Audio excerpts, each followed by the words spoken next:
Have you ever witnessed a moment so bold, so desperate, that it cuts through the noise of life and says, "I believe"? Picture this, a house so full you can't squeeze another soul inside, yet someone somewhere decides that a roof isn't a limit, it's just another door. If you've ever felt stuck, boxed in, or like there's no way forward, stay with this story. It just might open up the roof of your own hope. And if stories like this restore something deep in your heart, don't forget to like, subscribe, and share. There's healing in these words, not just from the past, but for you today. The story begins in Capernaum. News spread fast Jesus was back in town. People poured into the house where he was staying. The air buzzed with anticipation. The walls bulged with bodies. No room, not even near the door. And still, they came. Mark 2:2 tells us, they gathered in such large numbers that there was no room left, not even outside the door, and he preached the word to them. Among the crowd were 4 men, but they weren't alone. They carried a burden. A man, paralyzed, fragile, silent. Maybe hope was all he had left. And hope had legs for pairs, to be exact. They reached the house, but couldn't get through. That should have been the end.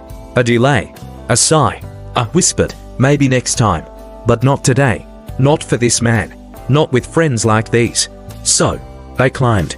Step by step, they hoisted the stretcher up the stairs to the flat roof. And then they started digging. Dirt, branches, clay. They tore a hole in someone's ceiling. Can you imagine the sound? The falling debris, the sunlight piercing through, and then lowering a man down, straight into the presence of Jesus. A hush fell. And here, the miracle begins, not with movement, but with faith. Jesus looked up, and he saw more than a broken roof. He saw belief, not in the crippled man's eyes alone, but in the determined hands of his friends. When Jesus saw their faith, he said to the paralyzed man, "Son, your sins are forgiven." Mark 2:5. Wait, sins. Not get up and walk.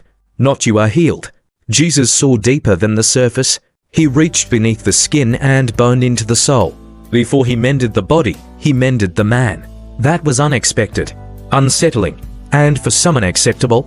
The religious teachers muttered in their hearts, "Who can forgive sins but God alone?" But Jesus, knowing their thoughts, challenged them. What's easier, to say your sins are forgiven, or to say get up and walk? Then, to prove he had the authority to do both, he turned to the man and spoke the words everyone had been waiting for. "I tell you, get up, take your mat and go home." Mark 2:11. And he did, just like that, in front of everyone. Imagine the gasp, the wide eyes, the tears, the laughter. A man who had been carried now walked out carrying the very thing that once carried him. The crowd, stunned. They were all amazed and praised God, saying, "We have never seen anything like this." Mark 2:12. But here's the quiet miracle. Before legs moved, a soul was restored. And it wasn't just one man's faith that opened the heavens, it was the faith of a community. A few friends who believed enough to tear open a roof. Unusual truth. In first-century Jewish homes, the roof was often made of mud and straw layered over beams, and people used it as a second living space. So digging through it was more than bold. It was radical. It meant disruption, mess, noise, and love that refused to wait. The healing of the paralytic shows us this. God's comfort and restoration may begin in the quiet spaces of the soul, but they often come through the bold actions of people who believe for you, with you, even when you cannot move yourself. Sometimes, what you carry tells the story of what once carried you. The man walked out of that crowded house, yes, walked, but he didn't leave empty-handed. He took the mat, the same one he had been laid upon, the same worn fabric that once bore his weight, his pain, his helplessness. Jesus didn't tell him to leave it behind, no.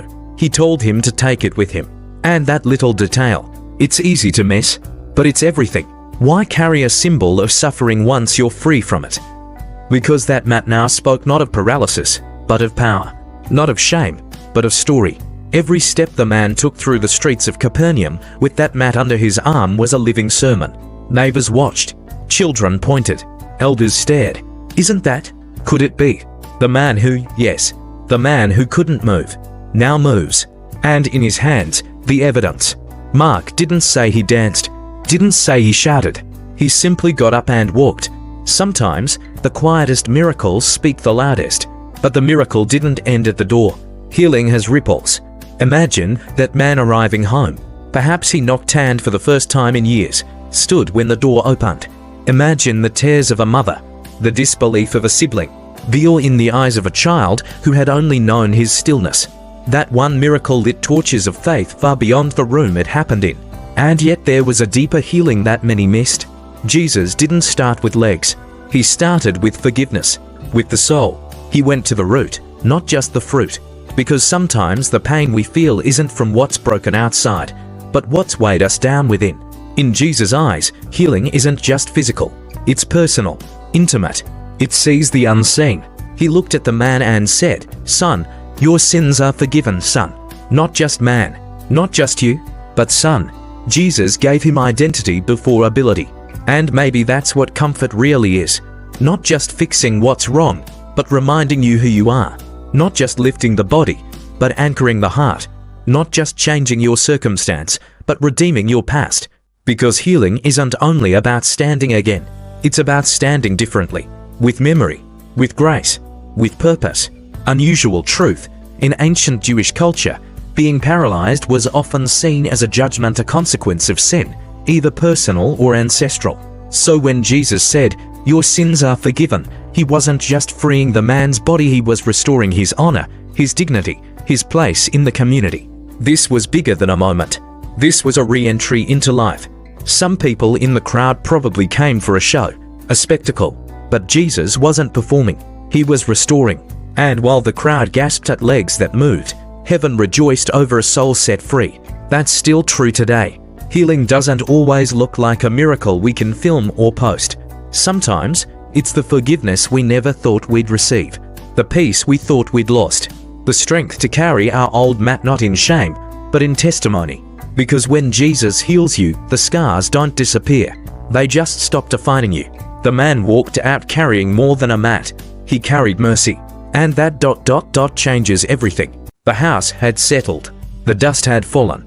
The mat, once a symbol of helplessness, was now folded beneath the man's arm. And he walked, not just with new legs, but with a new identity. Once paralyzed, now whole. Once carried, now standing. But the story doesn't end at the doorstep. Sometimes, the healing of one soul is the beginning of 100 transformations. Because while one man left with a miracle, a room full of witnesses left with a decision. What will I do with what I've seen? Jesus didn't perform signs to impress the crowds. He wasn't after applause. He was after hearts. And in that crowded room in Capernaum, hearts were being pierced, some softened, some hardened. Mark doesn't tell us what happened to the homeowner whose roof was torn open.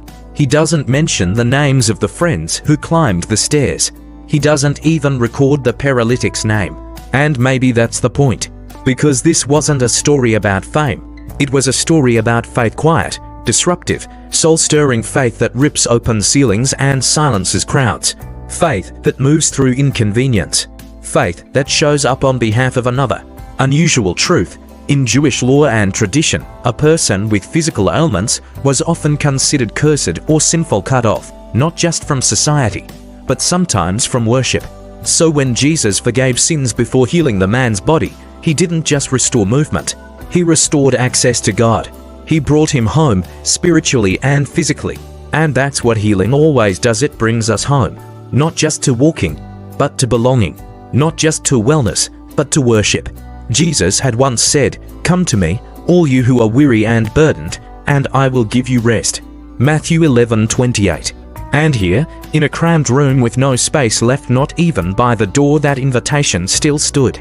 But to get to Jesus, the friends had to rise above the crowd. Literally. And now that the man walked, now that sins were forgiven, now that grace had reached down through a broken roof, what was left? Purpose. Jesus didn't tell the man to stay. He told him to go. Take your mat and go home. Not leave the mat behind. Not forget what brought you here, but carry it. Take it. Because what once marked your weakness will now become your testimony. Imagine the scene. A man pushing through the crowd in reverse. Just minutes ago, he was lowered through a hole in the ceiling, motionless. Now he's walking through the same people, some still stunned, some whispering, others tearing up. And in his hands, a mat, proof. Not of what held him back, but of how far grace had carried him forward. Sometimes God doesn't erase our past. He redeems it. He folds it under our arm, turns it into a reminder not of shame, but of rescue. The mat that once limited him now went everywhere with him, a holy souvenir. The story of the paralytic reminds us that divine healing is layered.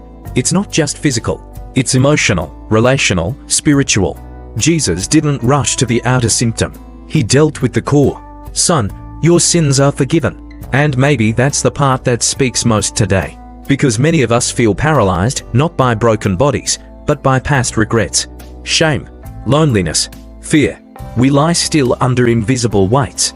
And sometimes, like this man, we need someone else to believe for us, to carry us, to lift us when we cannot rise on our own. But Jesus sees that. He honors that. And when healing comes, it comes not just with a whisper, but with sending. The crowd that day said, "We have never seen anything like this." Mark 12, and truly, they hadn't. Not just the healing, but the way Jesus went about it. He didn't step over the broken. He welcomed them. He didn't rush the miracle. He prepared the soul. And he didn't leave the man at the point of healing. He sent him on a path of testimony. What does this mean for us? Maybe this, that the faith of a few can unlock the future of one. That sometimes the miracle starts with tearing something open. And that what was once your burden can become your message. Carry your mat. Because someone else needs to see it. Someone else needs to believe that healing is possible. Unusual truth. In Jewish tradition, testimonies were powerful. A healed person wasn't just well, they were now living proof of God's mercy. To carry your mat was to carry your witness. This once paralyzed man became a walking sermon, not with words, but with steps. So when Jesus told him to walk, he was also telling him to preach. And maybe, for you watching or listening right now, your miracle hasn't come yet. Or maybe it has, but you've been quiet about it. This is your moment to rise. Not to climb rooftops, but to believe again. Not to tear open tiles, but to pray for someone who can't move. Not to wait for permission, but to carry your story. Because healing isn't the end of the story. It's the beginning of your sending. Jesus restores the soul, and then sends it into the world to shine. And if he did it for a man who couldn't move, surrounded by friends who refused to give up, he can do it for you.